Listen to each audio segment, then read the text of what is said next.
বসে বসে লেখে, রসুলের দরবারে খবর হয় সাইয়েদনা হযরতে আবু বকর রাদিয়াল্লাহু আনহু। ইমাম সুয়ুতী আল খাসায়েসের মধ্যে তিনি লেখেন, হযরত আবু বকর রাদিয়াল্লাহু আনহু ব্যবসা করার জন্য গেলেন সিরিয়াতে। সিরিয়ার তখন নাম ছিল শাম, বর্তমান সিরিয়া। সিরিয়ার পাশে আপনি আছে ফিলিস্তিন, লেবানন, লিবিয়া, এই পুরা অঞ্চল জর্দান থেকে শুরু করে এই অঞ্চলকে বলা হতো শাম। এই শামে গেলেন ব্যবসা করার জন্য। শামে চলে যাওয়ার পরে হযরত আবু বকর রাদিয়াল্লাহু আনহু রাত্রিবেলা ঘুমায়, স্বপ্নের ঘরে দেখে গো আকাশের একটা চাঁদ আর সূর্য তার কোলের মধ্যে আসছে। হযরত আবু বকর রাদিয়াল্লাহু আনহু নিজের চাদরখানা দিয়ে চাঁদ এবং সূর্যকে জড়িয়ে ধরলেন। চাঁদ সূর্যকে জড়িয়ে ধরার পরে হযরত আবু বকর স্বপ্ন তার ভেঙে গেল। সকালবেলা তিনি ঘুম থেকে উঠে স্বপ্ন বিশারদ ওই জমিনের যিনি তাওরাত জবর ইনজিলের পাদ্রী ছিল, পাদ্রীর কাছে আসলে বললেন, পাদ্রী গো, আমি রাত্রিবেলা একটা স্বপ্ন দেখেছি, স্বপ্নের ব্যাখ্যা আমার জানা নাই, আপনি কি দয়া করে বলবেননি স্বপ্নের ব্যাখ্যা কি হবে? পাদ্রী ডাক দিয়ে বললেন, তোমার নাম কি? বলে, আমার নাম আবু বকর। বলো আবু বকর, তোমার স্বপ্ন কি? বলতেছে, শোনো, আমি রাত্রিবেলা ঘুমিয়ে আছি, স্বপ্নের ঘরে দেখি আকাশের একটা চাঁদ আর একটা সূর্য আমার কোলের মধ্যে আসছে। আমি চাঁদ আর সূর্যটাকে চাদর দিয়ে জড়িয়ে ধরেছি এবং এরপর আমার স্বপ্ন ভেঙে গেল। স্বপ্ন শোনার পরে পাদ্রী ডাক দিয়ে বলতেছে, তোমার নাম আবু বকর? বলে, হ্যাঁ আবু বকর। তুমি কোন বংশের সন্তান? বলে, আমি কুরাইশ বংশের সন্তান। আবু বকর, তোমার বাড়ি কোন জায়গা?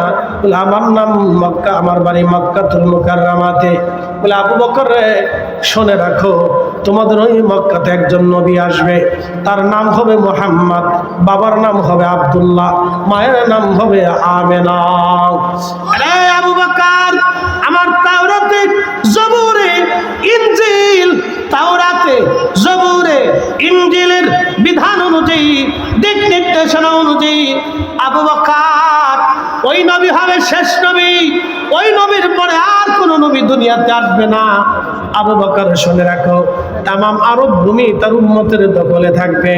পৃথিবীর এমন কোন জনপদ নাই যে জনপদে ওই নবীর প্রশংসা না ছড়িয়ে যাবে। আবু বকর, তোমার জন্য একটা সুসংবাদ হলো, তুমি যেহেতু স্বপ্ন দেখেছো, এই স্বপ্নের কথাও তাওরাত জবর ইনজিলে লেখা আছে। আবু বকর, তোমার স্বপ্নের তাবির অনুযায়ী আমি জানতে পারলাম তুমি হবা সেই নবীর সাথী, সেই নবীর সাহাবী। আরো তোমার জন্য একটা সুসংবাদ আবু বকর, তুমি হবা সেই নবীর উম্মতের প্রথম খলিফা। চিৎকার মেরে ধরে বলেন না মারহাবা।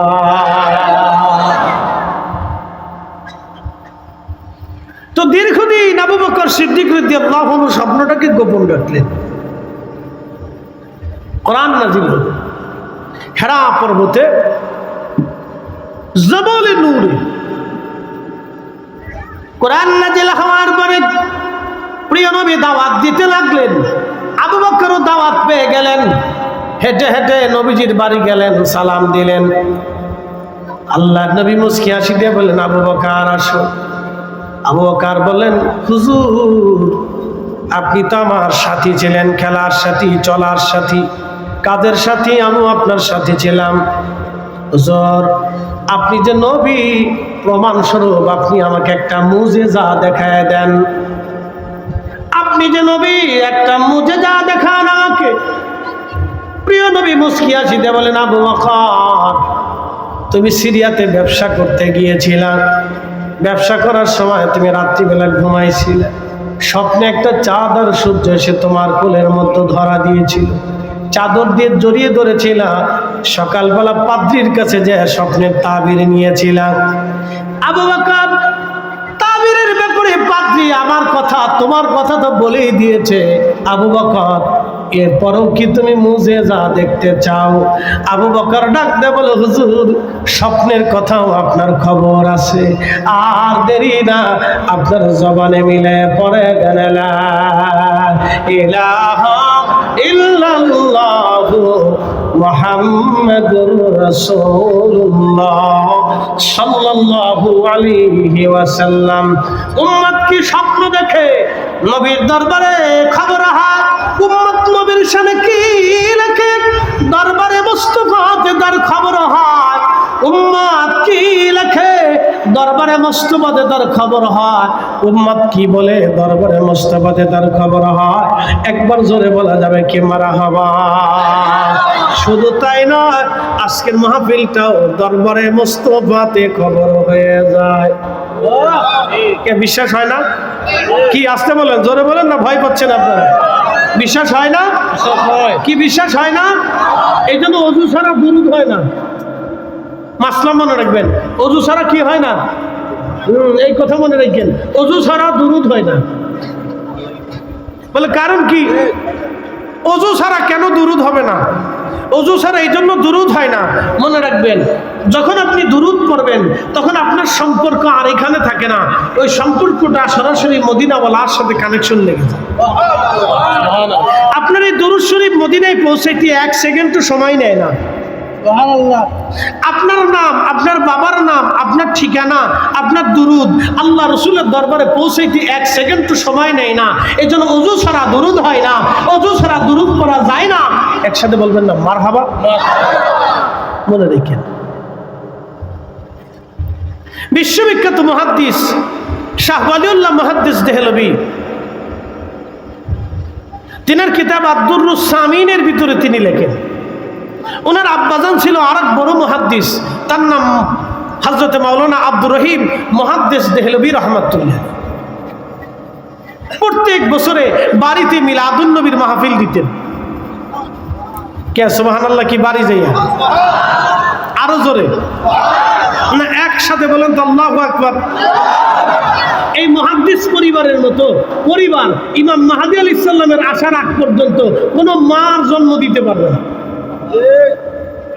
যারা এলেম বুঝে, যারা আলেম জানে, যারা ইতিহাস জানে, যারা তাকরীর জানে, যারা কোরআন হাদিস বুঝে, এই মুহাদ্দিসের মতো মুহাদ্দিস পরিবার পৃথিবীর কোনো মা ইমাম মাহদী আলাইহিস সালামের আগে এই ভূখণ্ডে আর কোনোদিন জন্ম দিতে পারবে না।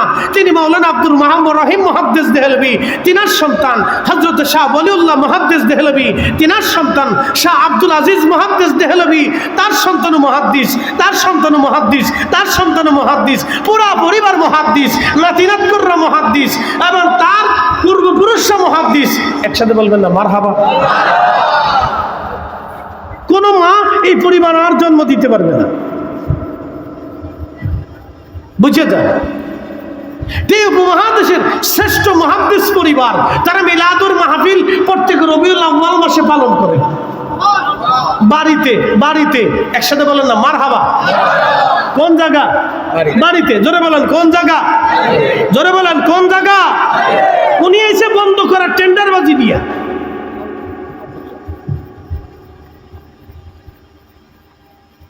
শুনে নেন, বাড়িতে মিলাদুন নবীর মাহফিল ইন্তজাম করলেন কে? বিশ্ববিখ্যাত মুহাদ্দিস মাওলানা আব্দুর রহিম মুহাদ্দিস দেহলভী, তিনার শাইখ, তিনার উস্তাদ শেখ আল্লামা আব্দুল্লাহ আকবরাবাদী, তিনার শেখ আদম বিন নুরি, তিনার শাইখুল হযরত শাইখুনা ইমামুত তরিকত রাহনুমায়ে শরীয়ত হযরত মুজাদ্দিদ আল ফিসানি সেরহিন্দি ফারুকি, তিনি 1000 বছরের মুজাদ্দিদ। একসাথে বলা যাবে না মারহাবা? আমি তাদের জিন্দেগীর সনদ দিয়ে দিলাম। তিনার উস্তাদ হযরত খাজা বাকি বিল্লাহ রাহমাতুল্লাহি আলাইহি, তিনি এসেছিলেন উজবেকিস্তানের বুখারা থেকে। আর হযরত মুজাদ্দিদ আল ফিসানি রাদিয়াল্লাহু আনহু, তিনি হযরত ওমর ফারুক রাদিয়াল্লাহু আনহুর বংশধর।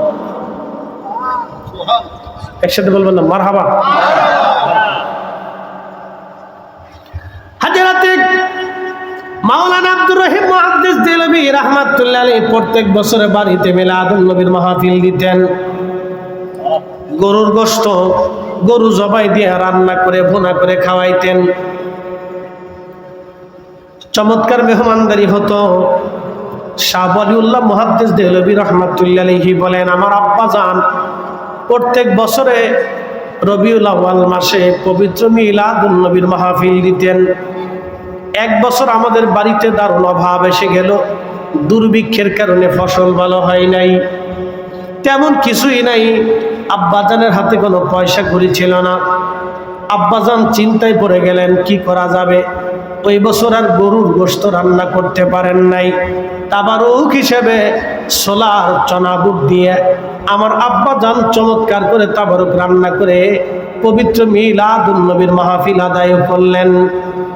রাত্রিবেলা আমার আব্বাজান ঘুমিয়ে পড়েছেন, ক্লান্তিতার কারণে রাত্রিবেলা ঘুমানো। স্বপ্নের ঘরে দেখে রে রাহমাতুল লিল আলামিনকে দেখা যায়। বিশ্ববিখ্যাত মুহাদ্দিস শাহ ওয়ালিউল্লাহ মুহাদ্দিস দেহলভী রাহমাতুল্লাহি আলাইহি বলতেছেন, আমার আব্বাজান বলতেছিলেন আমি দেখলাম রাত্রিবেলা রহমতের নবী আমাকে দেখা দিলেন। প্রিয় নবীজি জান্নাতের ভিতরে জান্নাতুল ফিরদাউসে অবস্থান করতেছেন। আল্লাহর হাবিবের সামনে জান্নাতি খাজিনা, এই খাজিনার ভিতরে ওই যে ছোলার চনা বুট দিয়ে যে তাবারক রান্না করা হয়েছিল, এই ছোলার চনা বুটের তাবারক আল্লাহর হাবিবের সামনে জান্নাতুল ফিরদাউসের মেহমানখানার ভিতরে দেওয়া আছে। আমার আব্বাজান বলতেছিলেন ঠিক তখন আমি দেখি আমার পেয়ারা নবী রহমতের নবী আমার দিকে তাকাইয়া তাকাইয়া তাকাইয়া মুস্কি মুস্কি হাসে। ওই খাবারগুলি সামনে নিয়ে আমি মাওলানা রহিম মুহাদ্দিস দেহলভী রাহমাতুল্লাহির দিকে তাকাইয়া রহমতের নবী মুস্কি মুস্কি হাসে। এর অর্থ হলো নবীর মিলাদের মাহফিলে আমার নবী নিজে খুশি হয়। কথা বলেন ঠিক কিনা? এই আমার দিকে তাকান, খুব মনোযোগ দেন, খুব মনোযোগ দিবেন। আমাদের দেশে বিভিন্ন সেমিনার হয়। বলে কি সেমিনার? জুলাইতে যারা আন্দোলন করে দেশের একটা পর্যায়ে তারা আন্দোলন করে রাজনীতির ক্ষেত্রে তারা একটা সার্থকতা আনছে, এটা তাদের জুলাই। এখন তারা বলে আমরা জুলাইয়ের চেতনা। ৭১-এ যারা স্বাধীনতা আনছিল তারা বলে আমরা ৭১-এর চেতনা। এই নিয়ে তারা বিভিন্ন সময় কি করে সেমিনার করে। বাংলাদেশে বড় বড় আলেমরা যখন মারা যায় তখন ওই সমস্ত আলেমদেরকে নিয়ে সেমিনার বলে। বলে কি অমুক আলেমের মৃত্যু পরবর্তী তার জীবন কর্ম নিয়ে শীর্ষ আলোচনা সভা অথবা স্মরণ সভা, এরকম বিভিন্ন ধরনের নামে বেনামে উলামায়ে কেরামরে পীর মাশায়েখরে মানুষ স্মরণ করে। মনোযোগ দিয়ে এই স্মরণে ওই গোষ্ঠী, ওই রাজনৈতিক দল, ওই মানে মতের লোকজন তারা খুব খুশি হয়। তো রবিউল আউয়াল মাসে পবিত্র মিলাদুন নবী সাল্লাল্লাহু আলাইহি ওয়াসাল্লামের সময়ে আমার রাসূলের শানের চর্চা এত বেশি পরিমাণে হয় যে অন্য কোনো সময় এত বেশি হয় না। প্রমাণ দিচ্ছি, আমাদের দেশে তাফসীরুল কুরআন মাহফিল নামে অনেক মাহফিল হয়। এই কথা কন না কেন? হয় না? জোরে বলুন, হয় না? আপনি আমাকে একটু দেখান তো বাংলাদেশের ১০০ তাফসীরুল কুরআন মাহফিলে কয়টা মাহফিলের ভিতরে রাসূল করিমের শান নিয়ে আলোচনা তুমুল আকারে হয়? আমাকে একটু দেখান। এই কথা কন না, জোরে বলেন, জোরে বলেন। দেখান আমাকে কয়টা হয়, পার্সেন্ট দেখান। আমি সমালোচনা করতেছি না, বোঝার জন্য বলতেছি। একমাত্র পবিত্র মিলাদুন নবীর মাহফিলে এবং বাংলাদেশে যত সুন্নি মাহফিলগুলি হয় এই সুন্নি মাহফিলগুলিতেই আল্লাহর নবীর শানকে বিশাল বিশাল করে এবং আল্লাহর নবীর ইজ্জতকে কোরআন সুন্নাহ দিয়া উলামায়ে কেরাম যত বেশি বলে অন্য কোনো মাহফিলে এত আলোচনা হয় না। কথা বলেন ঠিক না বেটা? এই জন্য আমরা হইছি বেদাতি। আমরা কি হয়েছি? বেদাতি। অনেক বড় বেদাত করছি। ইস, কত বড় বেদাত করে ফেলছি, কি আশ্চর্য! আমার দিকে তাকান। আজকের ওয়াজ কাকে দিয়ে? নবীকে দিয়ে। আজকের ইসলাম কাকে দিয়ে? নবীকে দিয়ে। কোরআন শরীফ নাজিল হয়েছে, নাজিল কিন্তু উহুদ পাহাড়ে হয় নাই, জাবালে আবু কুবাইসে হয় নাই, জাবালে নূরে হয় নাই। কোরআন শরীফ কিন্তু পাহাড়ে লিখে আল্লাহ পাঠাই নাই যে জিব্রাইল পাহাড়ে লিখে দিছে ওখান থেকে আরবরা পরে পরে কোরআন শিখছে না। কোরআন শরীফ এসেছে নবীজির সিনা মুবারকে, বিধান এসেছে নবীর সিনা মুবারকে, হারাম এসেছে নবীজির সিনা মুবারকে, হারামের বিধান আসছে সিনা মুবারকে, হালালের বিধান আসছে সিনা মুবারকে। করণীয় বর্জনীয় জিন্দেগি কি হবে, শিক্ষা, আকাশ জমিন, আখিরাত, বিশ্বাস কি হবে, সবকিছু নবীজির সিনা মুবারকে আল্লাহ জমা করে দিলেন। আর আল্লাহর নবী প্র্যাকটিক্যাল চিরকাল উপস্থিত থেকে বুঝাইয়া সহবত দিয়া নবীজির সাহাবে کرامকে সাহাবী বানাইয়া, ঈমান দেখাইয়া, কালেমা দেখাইয়া, আল্লাহ চিনাইয়া, কোরআন বুঝাইয়া, মাসলা দিয়া, জিন্দেগি দিয়া একেবারে প্র্যাকটিক্যাল ভাবে জিহাদের ময়দানে যাইয়া ওযু কেমনে করতে হবে, গোসল কেমনে করতে হবে, নামাজ কেমনে পড়তে হবে, রোজা কেমনে রাখতে হবে, প্র্যাকটিক্যাল ভাবে আমার নবী আল্লাহ চিনাইছে, দিন বুঝাইছে, সাহাবে کرامকে সাহাবীরা শিখাইছে, তাবিদেরকে তাবিরা শিখাইছে, তাবিদেরকে তিনারা শিখাইছেন, আইম্মে کرامকে আইম্মে کرام শিখিয়েছেন আমাদেরকে। কথা বলেন ঠিক না ঠিক? আশ্চর্য, যারে দিয়ে দিন পাইলাম, যারে দিয়ে ইমান পাইলাম, যারে দিয়ে কোরআন পাইলাম, যাকে দিয়ে আল্লাহ চিনলাম, যাকে দিয়ে বেহেশত চিনলাম, যাকে দিয়ে জাহান্নাম চিনলাম, যাকে দিয়ে কবর চিনলাম, যাকে দিয়ে হাসর বুঝলাম, যাকে দিয়ে ইমানের নূর পাইলাম, যাকে দিয়ে কালেমার দৌলত পাইলাম, আমরা তার আলোচনায় বাদ দিয়ে ফেলেছি। আর এই আলোচনার মাহফিল, শুকরানার মাহফিল, পর্যালোচনার মাহফিল, শানের মাহফিল, মিলাদুন নবীর মাহফিল আসলে, এই মিলাদুন নবীর সময় আসলে এক শ্রেণীর মানুষের শরীরের ভিতরে অ্যালার্জি আর চুলকানির সৃষ্টি হয়ে যায়। আমরা বললেই মন খারাপ করবেন। কেন মন খারাপ করবেন? মন খারাপ করার কিছু নাই। রসুল আপনার যা, আমারও তা। কিয়ামতের ময়দানে আপনিও রসুলের সামনে দাঁড়াবেন, আমিও নবীর সামনে দাঁড়াবো। কিয়ামতের ময়দানে মেহেশরের মাঠে হাউজে কাউসারের পানি আপনাকেও নিতে হবে, আমাকেও নিতে হবে। মাকামে মাহমুদের সামনে আপনিও দাঁড়াবেন, আমিও দাঁড়াবো। আপনাকে দাঁড়াইতে হবে মিজানের পাল্লার সামনে, আমাকেও মিজানের পাল্লার সামনে।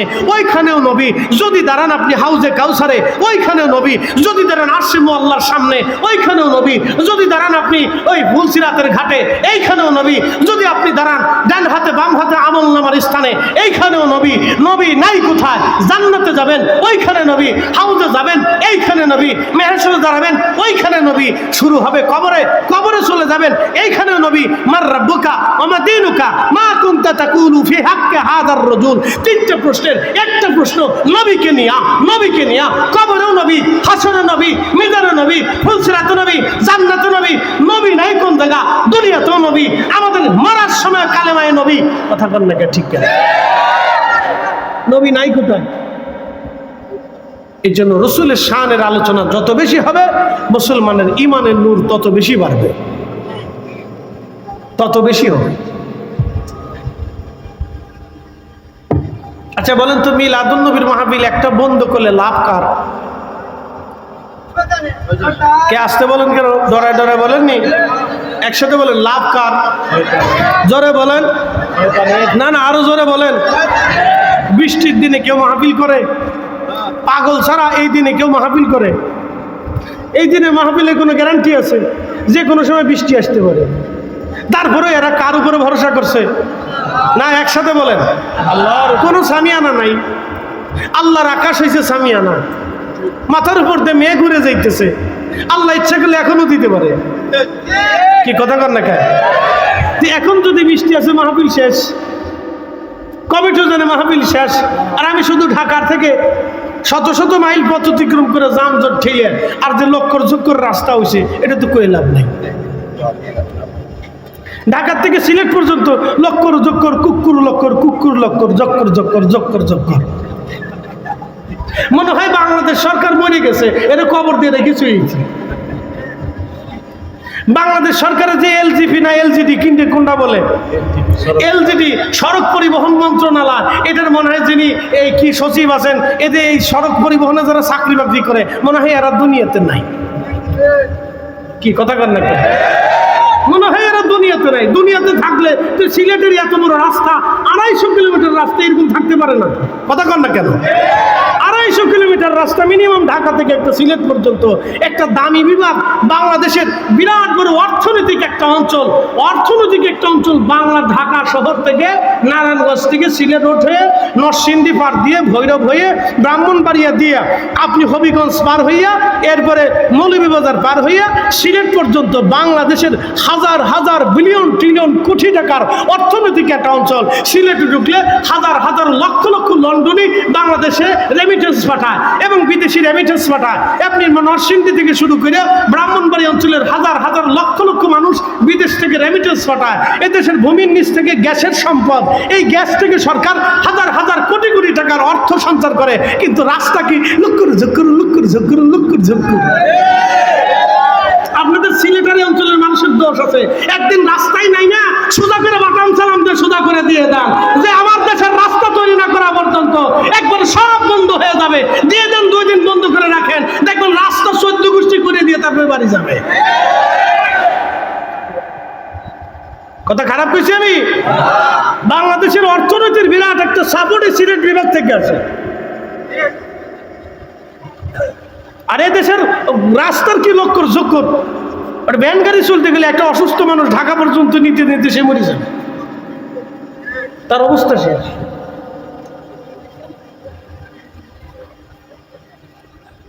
কষ্ট হইতেছি না আপনার? আমি কোনো রাজনীতি করি না, এই জন্য সব রাজনীতি এলাকার বাড়িতে দিয়ে যাবে, পাগলিশ নিয়ে যাবে। কারণ যে কোনো রাজনীতি করে না সে তার একটা সুযোগ সুবিধা আছে, কিছু কিছু বলা যায়। আর যদি কোনো দল টল করি তো একজন দাঁড়ায়, আপনি তো ওই দলের লোক, সে আপনার দলই তো কাজ করে, তো এক বিপদ। এই জন্য বিপদের ভিতরে নেই না। আমি মাঝে মধ্যে চিন্তা করি, সর্বনাশ, এত একটা দামি বিভাগ, যে বিভাগ থেকে হাজার হাজার ট্রিলিয়ন বিলিয়ন কোটি টাকা দেশের আয়ের জন্য আসে, আর এই দেশের রাস্তার অবস্থাটা কি? লক্কর জক্কর টক্কর টক্কর। প্রিয় উপস্থিতি আমার, একটা কথা মনে রাখবেন,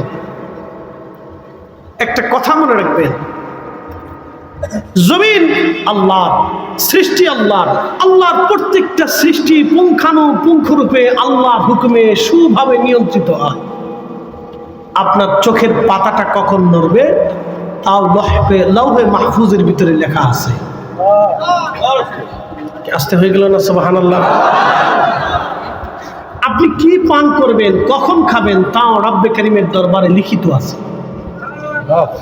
এই জন্য হাজার হাজার কোটি টাকা হলেও মানুষ খাইতে পারে না। এই যে আমার দেশে যারা দুর্নীতি করে, কোটি কোটি টাকা দুর্নীতি করে, আমার দিকে তাকান, তাদের মতো বোকা পৃথিবীতে আর কেউ নেই। ব্যাংকে টাকা আছে, জমিনে টাকা আছে, ইন্ডাস্ট্রিতে আছে, কিন্তু বরাতে খাবার নাই, অন্তরে সুখ নাই, ঘরেও সুখ নাই, বাইরেও সুখ নাই, দেশেও সুখ নাই, বিদেশেও সুখ নাই। আস্তে কান করে জোরে বলেন, সুখ নাই। বলে কেন নাই? বহু কারণে সুখ নাই। এই জন্য মাঝে মধ্যে সুখ পাওয়ার জন্য অনেকে বোতল সার মুড়িদ হয়। বোতল সারে চিনেন নাই আপনারা? বোতল সার চিনছেন? লাল বোতল, লাল পানি, লাল পানি, লাল পানি, লাল পানি খাইয়া তারপরে রাত্রিবেলা ঘুমা, তাছাড়া ঘুম আসে না। আর আমরা যারা সাধারণ মানুষ আছি, আমাকে লাল কালা দলা পানি কিচ্ছু লাগে না, খাবার পেটে না থাকলেও ঘুম আসে। এটা আল্লাহর নিয়ামত। একসাথে বলেন, কার নিয়ামত? একসাথে বলেন, জমিন কার? একসাথে বলেন, জমিন কার? জমিনের যা কিছু আছে সব কার হুকুমে পরিচালিত হয়? আল্লাহর হুকুমে। আমাদের এখানে কোনো হুকুম নাই। আচ্ছা বলেন তো, আপনার চোখের আলো দিছে কে? জবানের শক্তি দিছে কে? এই শক্তি কি দেখা যায়? শক্তি দেখা যায় না, কিন্তু অনুভব করা যায়।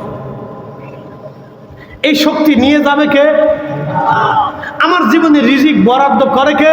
আল্লাহ। আমার হায়াতের বরাদ্দ কার হাতে? আল্লাহ। আমার আছে কি? জোরে বলেন না, আরো জোরে বলেন, একসাথে বলেন, আমার কিছুই নাই। এই জন্য আমার সবকিছু হবে আল্লাহ এবং তার নবীর জন্য। কথা বলেন ঠিক না বেঠিক?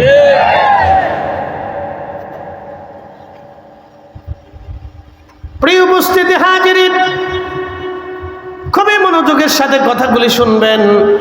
আমার রব আমার আল্লাহ তামাম সৃষ্টি পরিচালনা করেন। এখানে আল্লাহ আমাদের কোনো ক্ষমতা দেন নাই, কিন্তু আল্লাহ আমাদেরকে কেন বানাইলেন? কেন রব আমাদেরকে মানুষ বানাইলেন? আল্লাহ ইচ্ছা করলে কুকুর বানাইতে পারতেন, ইচ্ছা করলে বিড়াল বানাইতে পারতেন, ইচ্ছা করলে খিনজির বানাইতে পারতেন, ইচ্ছা করলে বনের পশু বানাইতে পারতেন, কিন্তু আমার রব আমাদেরকে এইগুলি বানান নাই, মানুষ বানাইলেন। কেন মানুষ বানাইলেন? তার পিছনে কারণ আছে। আল্লাহ বললেন, ইন্নী জাইলুন ফিল আরদি খলিফা। ফেরেশতারা, আমি পৃথিবীর মধ্যে আমার খলিফা পাঠাবো। এই মানব গোষ্ঠী হলো আল্লাহর খলিফা। একসাথে বলেন, কার খলিফা? আল্লাহ। আল্লাহর। এই মানব জাতি আল্লাহর খলিফা, কিন্তু এই খলিফা কি করলো? মসজিদের জুতা চুরি করলো। কি আসতে কোন জোরে কর। মানব জাতি কার খলিফা? না না, জোরে বলেন, কার খলিফা? খলিফা কি করলো? মসজিদের জুতা চুরি করলো, মসজিদের ভ্যান চুরি করলো, মসজিদের টাকা চুরি করলো, মাদ্রাসার টাকা চুরি করলো। এই খলিফা কি করলো? মানুষ খুন করলো। খালি খুন করলো, কবরের ভিতরে মানুষ মরে গেছে, তারে কবরের ভিতর থেকে উঠাইয়া আগুন দিয়ে ফুরাইলো। আবার তাকবীর দেয়, না আরে তাকবীর, আল্লাহু আকবার। শয়তানে হাসে, কয় বাপ রে বাপ, তোরা আমার সেই তো বড় শয়তান। কি আসতে কোন কেন? জোরে বলেন। আমরা কি তৌহিদি জনতা না মুসলিম জনতা? মুসলিম জনতা। জোরে কর। না না, আসতে বলেন, ভাই পাবেন না, একসাথে বলেন, কি জনতা? কোরআন বলতেছে তোমরা মুসলিম জনতা। মিল্লাতা আবিকুম ইব্রাহিমা হুয়া সাম্মাকুমুল মুসলিমিন। কোরআন বলতেছে তোমরা মুসলিম জনতা। এই জন্য আমি পরিচয় দেব, আমি মুসলিম জনতা। কথা কন না, ঠিক কেন? কি জনতা? জোরে বলেন, কি জনতা? জোরে বলেন, কি জনতা? আমরা মুসলিম জনতা। আল্লাহর খলিফা কবরের ভিতর থেকে লাশ উঠে আগুন দিয়ে পুরাইলো। এখন আপনাদেরকে প্রশ্ন করি, জবাব দিবেন তো। যেই লোকটা নাম নুরা পাগলা, নামেই তো পাগল। আচ্ছা, কথা কন না, নামে কি? নামে পাগল। জোরে কর, নামে কি? পাগল। তো পাগল তো পাগলি, নামেই পাগল। তো নামেই তো বোঝা যাইতেছে তার শরীয়ত নাই, তরিকত নাই, হাকিকত নাই, মারেফত নাই, কিছু নেই। তো পাগল। তো পাগল করে লাভ কি? আচ্ছা, ধরলাম সেই লোকটা অনেক অপরাধ করছে তাদের দৃষ্টিতে, ধরেন অনেক অপরাধ করছে। বলেন তো, সেই লোকটা কি আবু জেহেলের চাইতে বেশি অপরাধ করছে? তো সাহাবীরা বদরের যুদ্ধে আবু জেহেল যখন মারা গেল, তখন আল্লাহর নবী আগুন দিয়ে পোড়াইলো না কেন? বলে বলে দেন, সেই লোকটা আবু জেহেলের চাইতে কি নিকৃষ্ট? তাহলে রসুল পোড়াইলো না, তোমাকে পোড়ানোর ইজাজত কে দিয়েছে? এই কথা বল না কেন? নাম দিয়েছে তৌহিদি জনতা। তোমার পোড়ানোর ইজাজত কেটা দিছে?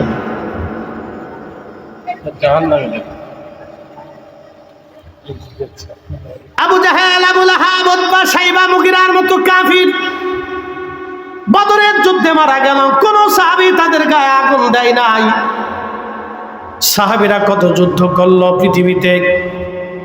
ফেরাউনের মতো নিকৃষ্ট মানুষ, যিনি কাফেরের থেকে কাফির, নিজেকে খোদা দাবি করলো, এই ফেরাউন পর্যন্ত আল্লাহ তার লাশ অক্ষত করে জমিনের মানুষকে দেখানোর জন্য রেখে দিল।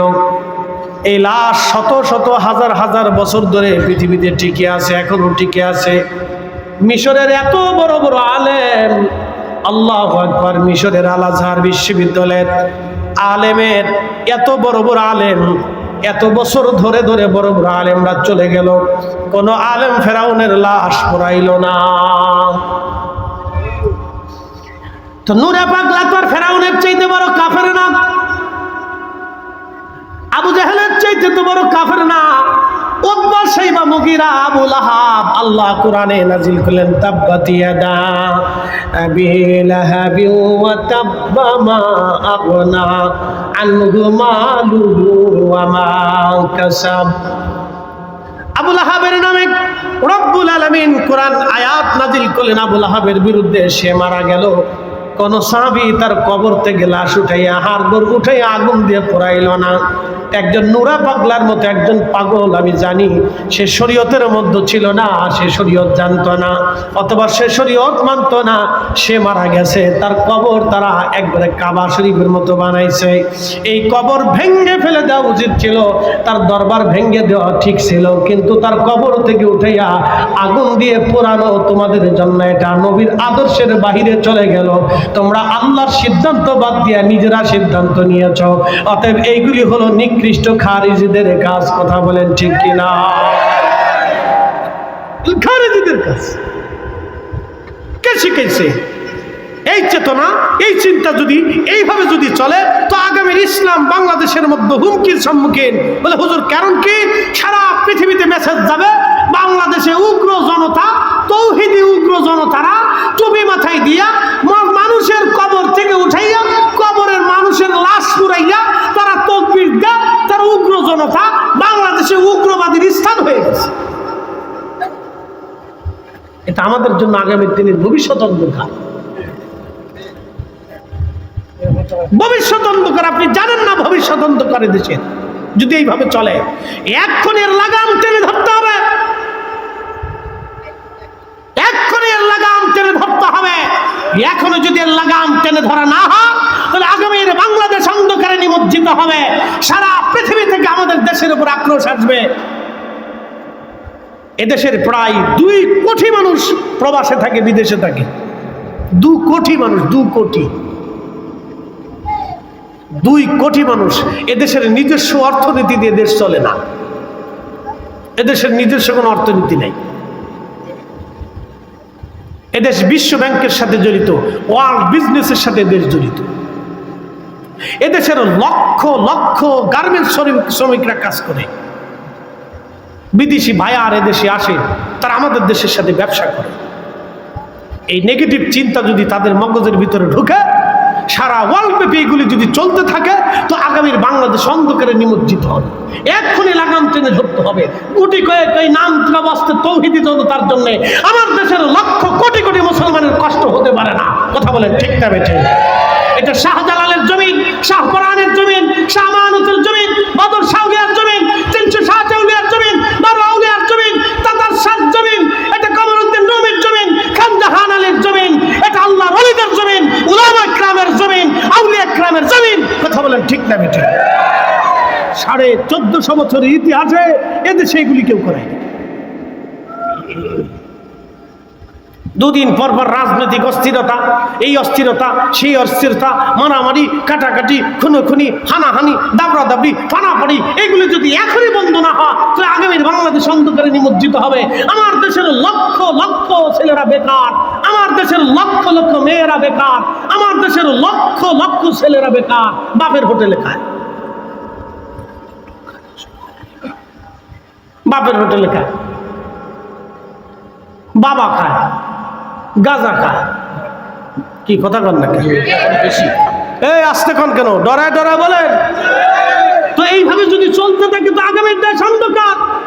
আমাদের আলেমদের উচিত ছিল মিলাদুন নবী বন্ধ করা না, আমাদের আলেমদের উচিত ছিল এক টেবিলে বৈশা এখনই এদেশের নেশার লাগাম টেনে ধরা। আমাদের আলেমদের উচিত ছিল পাহারা দেওয়া, দেশে দেশে কোনায় কোনায়, বাড়ি বাড়ি, ঘরে ঘরে পাহারা দেওয়া। যারা এদেশে ইয়াবার ব্যবসা করবে, যারা এদেশে মদের ব্যবসা করবে, যারা এদেশের নেশার ব্যবসা করবে, প্রয়োজন বোধে তাদের বাড়ি আগুন দিয়ে পুড়িয়ে দাও, জ্বালায় দাও। পুরানোর কথা, কার বাড়ি পুরাই আমরা, কার বাড়ি ভাঙ্গা শুরু করছে। মাজার, মাজার ভেঙে তোমার হবে কি? হ্যাঁ, মাজারে তোমার কি করছে? যেটা ভাঙ্গার দরকার, যেটা প্রতিরোধ করে দেওয়ার দরকার, এদেশের 60 লক্ষ আলেম, হাজার হাজার মাদ্রাসার তালবে আলেম, এদেশের পীর মাশায়েখরা যদি এক টেবিলে বৈশা সিদ্ধান্ত নিত, আগামী 24 ঘন্টা পর থেকে বাংলাদেশে কোনো নেশা দ্রব্য আমরা বিক্রি করতে দেব না, খাইতে দেব না, কোনো মদের লাইসেন্স থাকবে না, কোনো নেশা দ্রব্যের লাইসেন্স থাকবে না, সব বার হাউসকে উড়াই দিতে হবে, সব মদের কারখানা উড়াই সাপ্লাই দিতে হবে। যারা মদের ব্যবসা করবে, যারা ইয়াবার ব্যবসা করবে, যারা নেশার ব্যবসা করবে, তাদেরকে ধৈর্য আইনা বাজারে শাস্তি দিতে হবে এবং তাদেরকে শনাক্ত কইরা সমাজ থেকে তাদেরকে জুতা করে দিতে হবে। কথা বলে ঠিক?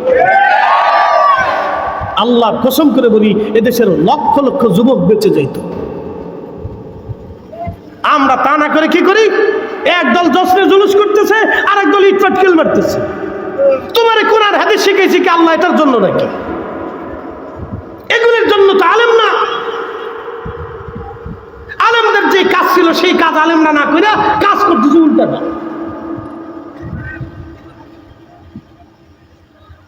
আমার সমাজ নষ্ট হয়ে যেতেছে যত দিন যায়। বাংলাদেশে হাজার হাজার নেশা দ্রব্যের কারণে ডিভোর্স হয়ে যেতেছে। এই ঠিক আসতে কোন কেন জোরে বলেন। ছেলেদের নেশায় আসক্ত কেউ তো জানে। মেয়ে বিয়ে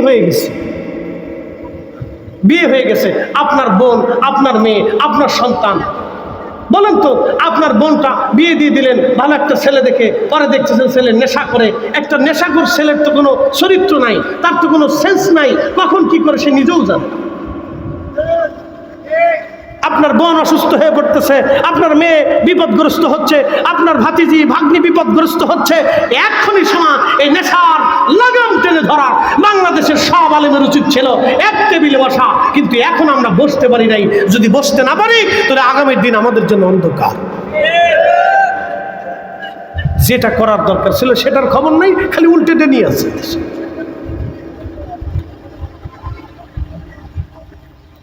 প্রিয় উপস্থিতি হাজিরিন, বেশি লম্বা করে কথা বলবো না ভাইজান, আমার মনোযোগের সাথে কথা শুনবেন। প্রিয় উপস্থিতি ভাই আমার, পানি আমদাবাসী, আমি যেটা বলি সাচ্চা বলার চেষ্টা করি। যেই কাজ করলে মানব জাতির উপকার হবে, আল্লাহ বলেন ইন্নী জাইলুন ফিল আরদি খলিফা, আমি পৃথিবীতে খলিফা পাঠাবো। এই মানব গোষ্ঠী হলো আল্লাহর খলিফা। জিনের সাথে আল্লাহর প্রেম হলো না, ফেরেশতার সাথে আল্লাহর প্রেম হলো না, অন্য কোনো মাখলুকের সাথে আল্লাহর প্রেম হলো না। আমার আল্লাহর প্রেম হয়েছে শুধু মানব জাতির সাথে। এই মানব জাতিকে আল্লাহ আকল দিয়েছেন, জ্ঞান দিয়েছেন, মেধা দিয়েছেন, প্রজ্ঞা দিয়েছেন। কোনটা ভালো কোনটা মন্দ মানব জাতি বুঝবে। দেখেন কি আশ্চর্য কথা, আপনাদেরকে আরেকটু বুঝাই দিয়ে যাই। আজকে আমেরিকার দিকে যদি তাকান, আমেরিকার মানুষ যারা, তারা খাওয়ার আগে মদ খায়, খাওয়ার পরে মদ খায়। আপনি যদি ইউরোপের দিকে তাকান, তারা খাওয়ার আগে মদ খায়, খাওয়ার পরে মদ খায়। আপনি যদি চায়না, জাপান, কোরিয়ার দিকে তাকান, খাওয়ার আগে মদ খায়, খাওয়ার পরে তারা মদ খায়। কোনো না কোনো সময় তারা মদ পান করে। মদ খাওয়া জাতি আজকে ন্যায় বিচার করে। তাদের জজ ব্যারিস্টার যারা আছে তারা অন্যায় বিচার করে না। মদ খাওয়া জাতির পুলিশ বাহিনী, তারা দেখবেন চোর ডাকাত ধরে নিয়ে যায়, টাকার বিনিময়ে ছেড়ে দেয় না। কিন্তু আমরা কালমা পড়নেওয়ালা মুসলমান জাতি, নবীর আদর্শ মানে নেওয়া জাতি, আমরা মুসলমান জাতি, বাঙালি জাতি, আমরা মদ খাই না, আমরা মদ খাই না, কিন্তু আমরা ঘুষ খাই, আমরা সুদ খাই। আমরা মদ খাই না ঠিক আছে, কিন্তু আরেকটা খাই, শুয়োরের গোশত খাই না ঠিক আছে, কিন্তু কুত্তার গোশত খাই। কি আসতে পান কেন ধরে বলো? কষ্ট হচ্ছে নি আপনাদের? হ্যাঁ চলবে, জোরে বলেন চলবে নি? চলবে নি? মিলাদুন নবীর মাহফিল প্রত্যেক বছরে হবে নি? না হাত উঁচু করে বলেন হবে নি, হবে নি, হবে নি?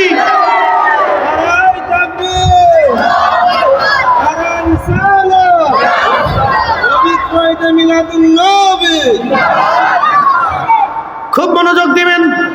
আমরা কালমা পড়নেওয়ালা জাতি, মসজিদের টাকা চুরি করি। আমরা কালমা পড়নেওয়ালা জাতি, অন্ধের টাকা চুরি করি, গরিবের টাকা চুরি করি, রাষ্ট্রের টাকা চুরি করি, মাদ্রাসার বাজেট চুরি করি। কি কথা কন না, ঠিক কিনা? আর ওরা মদ খাওয়া জাতি, ওরা খাবারে ভেজাল দেয় না, পানিতে ভেজাল দেয় না, দুধে ভেজাল দেয় না, ফলে ভেজাল দেয় না, চালি ভেজাল দেয় না। আর আমাদের দেশের প্লাস্টিকের চাল পাওয়া যায়। কালমা পড়নেওয়ালা জাতি, প্লাস্টিকের চাল। কালমা পড়নেওয়ালা জাতি, ঢাকা শহরে চিন্তা করি মাঝে মধ্যে দুধ খাই না বুড়িগঙ্গার পানি খাই, আল্লাহ জানে। হ্যাঁ, এই অবস্থা চলতেছে। আজকে খবরে দেখলাম ওই যে ম্যাজিস্ট্রেট যারা খাবার দাবার বিভিন্ন হোটেলে যারা অভিযান চালায়, তারা খোঁজ নিয়ে দেখতেছে যত মরা মুরগি সব হোটেলে চলেছে। কি বুঝলেন আপনারা? মরা মুরগি কুত্তার কপালে নাই, এটা সব হোটেলে চলে গেছে। এদেশের উচিত ছিল যত মরা মুরগি এদেশের হোটেলে কুত্তার গোশত চালায় দেয়। এদেশের হোটেলে, আমার হাসনাবাদে একজনের হোটেলে রেস্টুরেন্টে কুত্তার গোশত পাওয়া গেছে। আমাদের দেশে মরা মুরগি পাওয়া যায়, আমাদের দেশে মরা গরু পাওয়া যায়, আমাদের দেশে ছাগলের পরিবর্তে কুত্তা জবাই করা হয়। এদেশে এই সমস্ত কাজ যারা করে এদেরকে ধৈর্য ধৈর্য গুলিস্তানের মোড়ে, যাত্রাবাড়ির মোড়ে অর্ধউলঙ্গ করিয়া শিক্ষিনী কথা দিয়া জনসম্মুখে জুতা দিয়ে পিটানোর দরকার ছিল। কথা বলেন ঠিক না বেঠিক? আমাদের আলেমদের কাজ ছিল এই কাজ, কিন্তু আমরা আলেমরা সেই কাজ করতে পারি নাই। আমরা এসে রসুলের মিলাদুন নবীর মাহফিল বন্ধ করতে, আমরা এসে রসুলের খুশির জশ্নে জুলুসে পাথর মারতে, মনে হইতেছে শয়তান চিন্তা করে আমার কাজ নেই, তোরাই করে দে।